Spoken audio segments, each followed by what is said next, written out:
The screw through Cinder's ankle had rusted, the engraved cross marks worn to a mangled circle.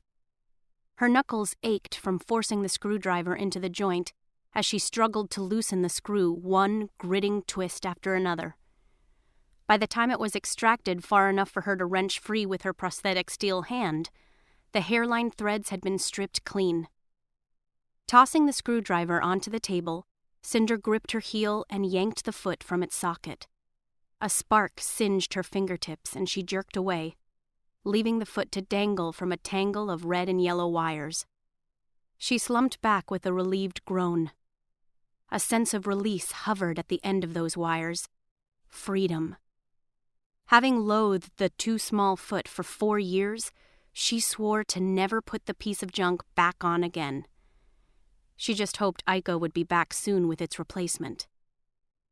Cinder was the only full-service mechanic at New Beijing's weekly market.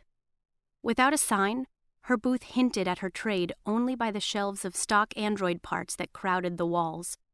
It was squeezed into a shady cove between a used net-screen dealer and a silk merchant, both of whom frequently complained about the tangy smell of metal and grease that came from Cinder's booth, even though it was usually disguised by the aroma of honey buns from the bakery across the square. Cinder knew they really just didn't like being next to her. A stained tablecloth divided Cinder from browsers as they shuffled past. The square was filled with shoppers and hawkers, children and noise. The bellows of men as they bargained with robotic shopkeepers, trying to talk the computers down from their desired profit margins. The hum of ID scanners and monotone voice receipts as money changed accounts. The net screens that covered every building and filled the air with the chatter of advertisements, news reports, gossip. Cinder's auditory interface dulled the noise into a static thrumming. But today, one melody lingered above the rest that she couldn't drown out. A ring of children were standing just outside her booth, trilling, "Ashes, ashes, we all fall down," and then laughing hysterically as they collapsed to the pavement. A smile tugged at Cinder's lips. Not so much at the nursery rhyme, a phantom song about pestilence and death that had regained popularity in the past decade.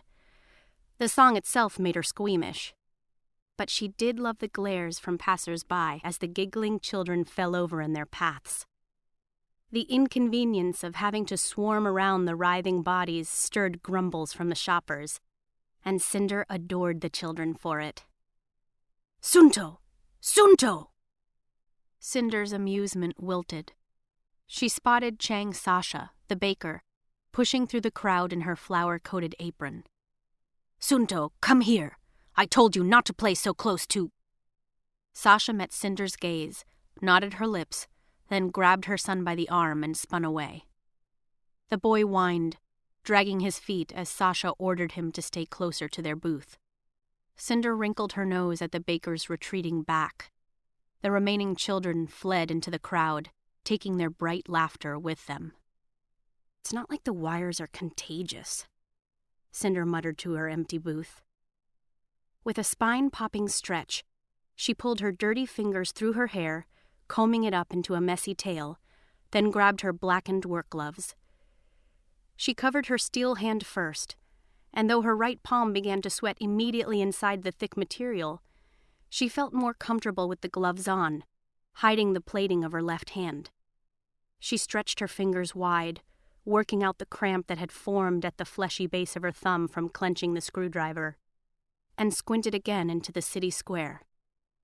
She spotted plenty of stocky white androids in the din, but none of them Aiko.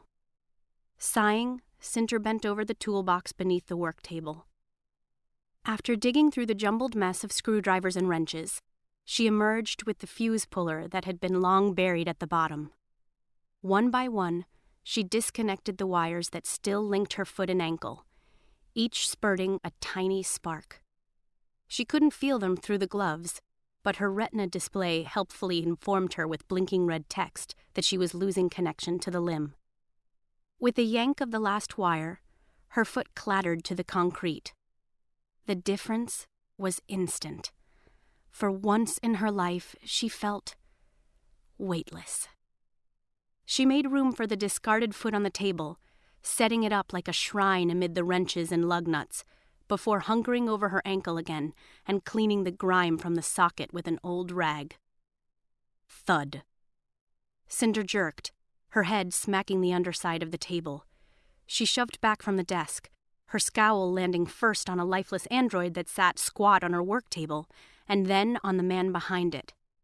She was met with startled copper-brown eyes and black hair that hung past his ears and lips that every girl in the country had admired 1,000 times.